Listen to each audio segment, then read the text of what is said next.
the direct persuasion and the finding of ways to implement. And that's sometimes, as you know, that's a very human enterprise, and I think that's something that my hope is the cabinet position would give me an opportunity to be more effective than science and technology has been in the past on that side of it.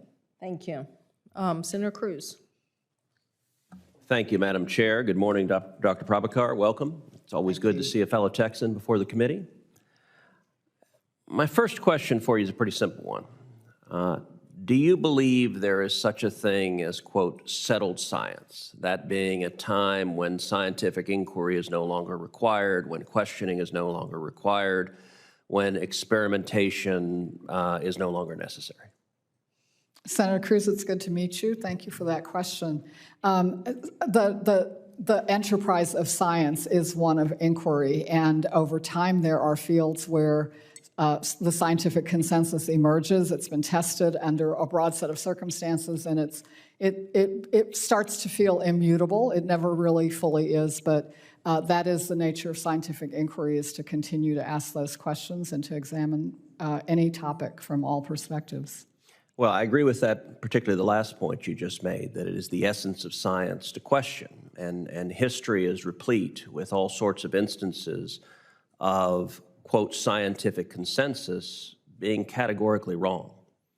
And the mantra of settled science is often a mask for a political agenda to prevent scientists from asking questions that are inconsistent with a political agenda. We know that it was once settled science that the Earth was the center of the universe, and Galileo was a heretic for daring to question otherwise. It was settled science less than 200 years ago that hand washing did nothing to prevent the spread of disease, that everyone knew disease was caused by an imbalance of bad air or evil spirits.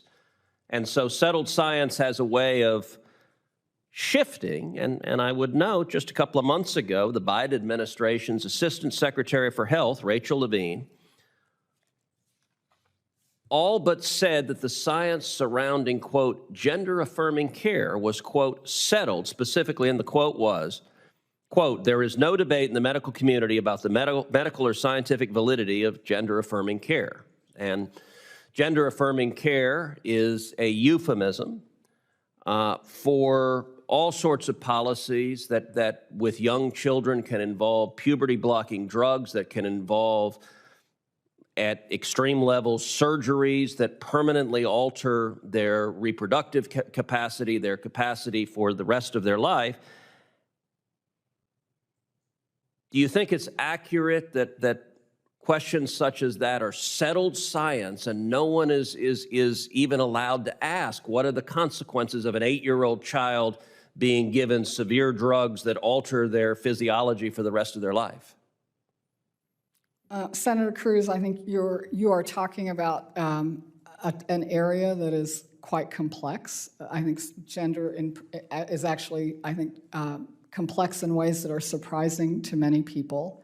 And my view on this matter is that fundamental to this topic is respect for the individuals who are involved. And I would keep coming back to that as okay, but you're not answering my question. Do you believe it is settled science and thus it is unacceptable to ask questions about the impact of a child of administering severe life-altering drugs at very young ages? Do you think that is settled science and nobody is allowed to question it? Senator, that's an area that's, again, very complex. It's not one that I have deep personal familiarity with.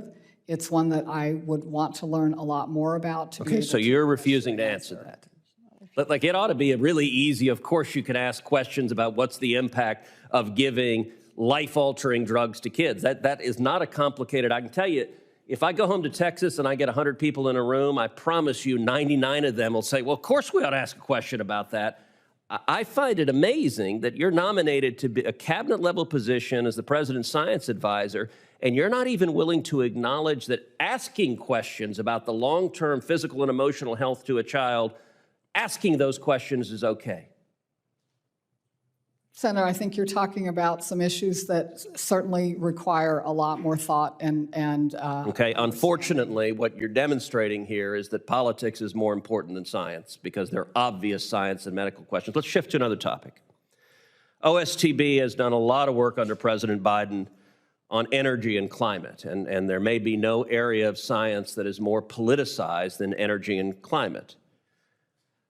Of the almost 200 nations on planet Earth, which nation has reduced its CO2 emissions by the greatest number of total tons over the last 15 years? Senator Cruz, I would probably want to look at the data to give you a complete answer to that. I know the U.S. has been very good at reducing our emissions after having a long history of being the greatest emitter. Okay, the complete answer is the United States of America, which has reduced our CO2 emissions by more than 600 million metric tons in the past 15 years. And my last question, because my time has expired, what is the principal cause of the United States leading the world in the reduction of CO2 emissions? And there is an objectively correct answer to this. Senator, from my recollection of looking at the shifts in U.S. emissions, they have come about, I believe, from a combination of efficiency improvements, of shifts in manufacturing, and of the adoption of renewables. Okay, that answer is scientifically false. The answer for the principal cause of the reduction of CO2 emissions is the substitution of natural gas for coal in the production of electricity. That is objective, it is scientific fact, and it is dismaying to me that your answer to this committee is the political answer rather than actually talking about science and data and facts. And it also explains why the Biden administration has a relentless hostility to natural gas, even though it is the principal driver of carbon reductions. That is not science, that is politics, and frankly, it's bad politics. Senator Rosen. Thank you, Chair Cantwell, and thank you, Dr. Prabhakar, for being here. And I'm just so proud of you as a first woman to earn a PhD in applied physics from the California Institute of Technology, where you also earned a Master's of Science in Electrical Engineering. And you're here today to talk to us about good, strong science and technology policy. So I thank you for being here, and I thank the chairwoman for bringing you. I also want to agree with the chairwoman. I'm not going to talk about this today, but how cyber security is so important and should be part of our national strategy. But in order to do that, we have to have access for STEM education. So one of my top priorities in Congress is supporting STEM education in the STEM workforce, being a woman in STEM myself.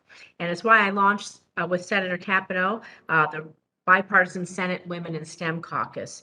I'm proud to have introduced several STEM-related bills, including my STEM Restart Act with Senator Hyde-Smith, my Rural STEM Act with Senator Wicker, and the Building Blocks of STEM Act with Senator Capito, which was signed into law last Congress.